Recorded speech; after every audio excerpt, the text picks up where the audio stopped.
Recently, I dropped a video whining and complaining and nitpicking about the way the ninja's hair was being designed within the Ninjago TV show. Given the nitpicky nature of my complaints in this video, I would say it was received pretty well. So, given that you guys seem to enjoy this one, I have some more Ninjago hair related complaints to share with you. I also think the ninja's hair is being mishandled within the Ninjago set line as well. Although what I'm going to say in this video is much less of a nitpick to me. I am way more like actually concerned about this problem than anything I complained about in my hair video about the Dragons Rising TV show. So, where do we start? With some history. In 2014, the LEGO Group decided to bring back Ninjago after having previously tried to kill it after its second season. And as a part of their big, brand new 2014 set wave rebooted, LEGO dropped the expense of giving every single one of their, at the time, 5 main ninja an actual hairpiece in the sets. Crazy to look back on now, I know, but before this point, for the first 3 Ninjago set waves before rebooted, none of these sets had any of the ninja's hairpieces in them. If you wanted to get hair for the ninja, you had to look to other LEGO themes that had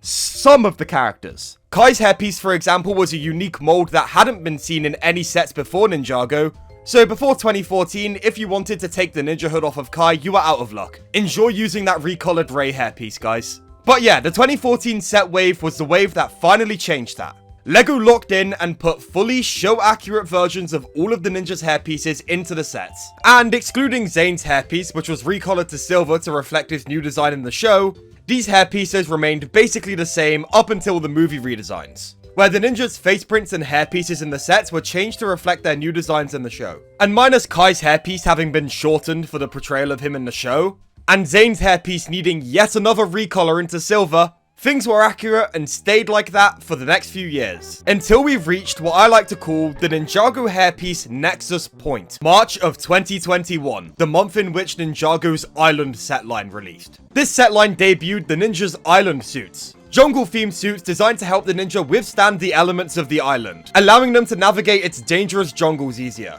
This suit line had some of the best Ninjago suit designs we'd seen in years at that point, with their most notable contribution to Ninjago's art direction being the introduction of brand new hairpieces. These were new takes on the ninja's movie hairpieces with the new addition of headbands. Lloyd's hairpiece now sported a green one, Kai's now sported a red one, Nia's a light blue one, etc, etc. These headband pieces were a bit wonky and bulky, especially Lloyd's and Kai's, but these pieces were pretty universally well received and made for some really cool designs. So with all of that praise of the island suits out of the way, you might be asking, why did I hype the island suits up as if they were some super sinister thing? Why am I playing the scary Yoshi's Island final boss music in the background right now? Well, that's because whilst these island suits were really cool and well received and everyone liked them, they planted a seed. A seed that's damage to the Ninjago franchise would take a few years to become apparent, but one that we're now suffering from the consequences of. You see, the issue is that LEGO is a pretty stingy corporation. I think that's a fact that's become especially pretty apparent in the past 4 years or so,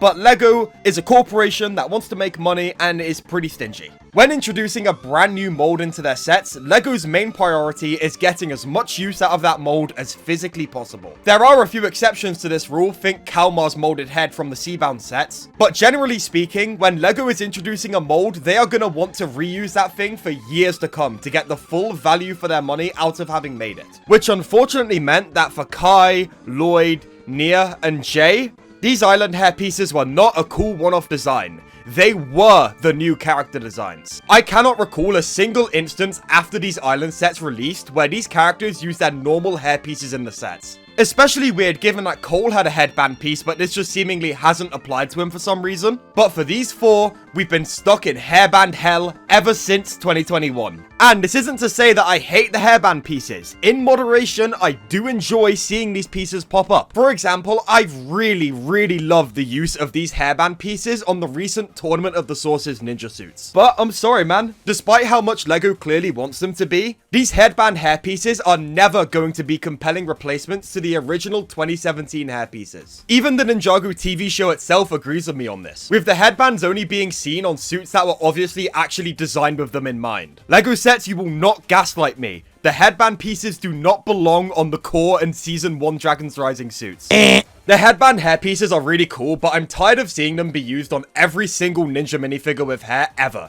If they want to keep using them, which on paper I'm fine with, there needs to be a better balance. But this shift in how the LEGO designers design Ninjago ninja minifigures started about 4 years or so ago now, which means we're starting to ramp up to an entirely new and much worse problem. After a certain amount of time where a mold doesn't get used in any LEGO sets, 5 years according to influencers who work closely with LEGO like Duck Bricks, LEGO will destroy that mold within their factories.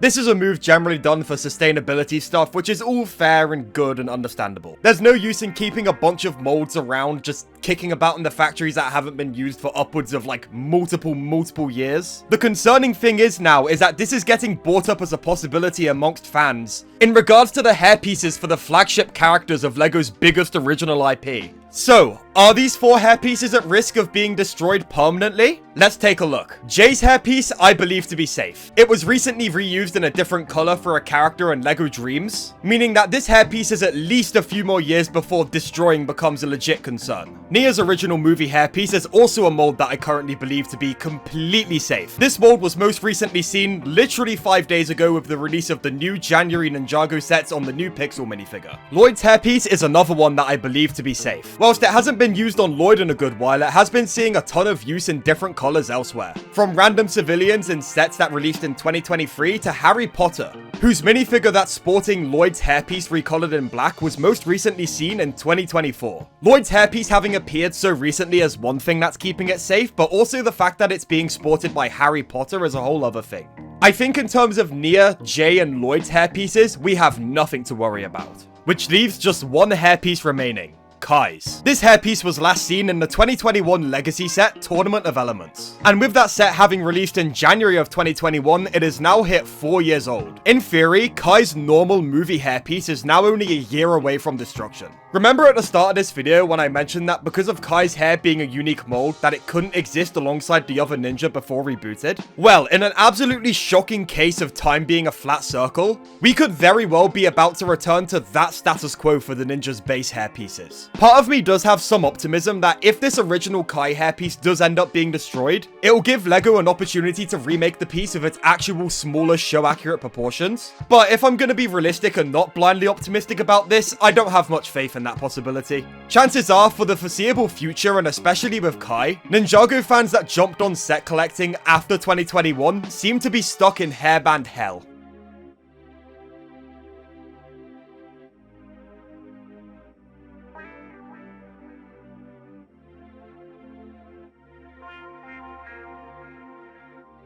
I'd like to give a massive thank you to everyone for watching this video all the way through, and a huge thank you to the channel members for financially supporting the channel. I know uploads have been very scarce in these past few months, but the continued support with the memberships and stuff is something I truly, really appreciate. And I'd also like to give a massive thank you to the users in the Digiverse Discord server for helping to research bits of this video. Your guys' input made this whole process a million times easier, and I'm really thankful for that.